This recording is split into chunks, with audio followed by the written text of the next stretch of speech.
Magandang umaga mga ka-farmers. Ngayong araw ay dito tayo sa ating mga tanim.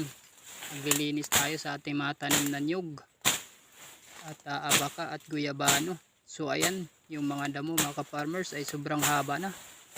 Lagpas tao na yung haba ng mga damo, no? Kaya atin ang alilinisan ngayong araw.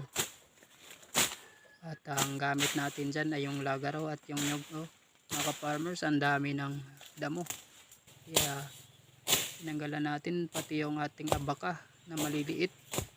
Kung makikita nyo, yung damo ay lagpas tao na mga ka-farmers. Kaya kailangan natin na linisan. Yan din. So malawak tong ating taniman dito ng nyog at guyabano tsaka abaka. At meron pa tayong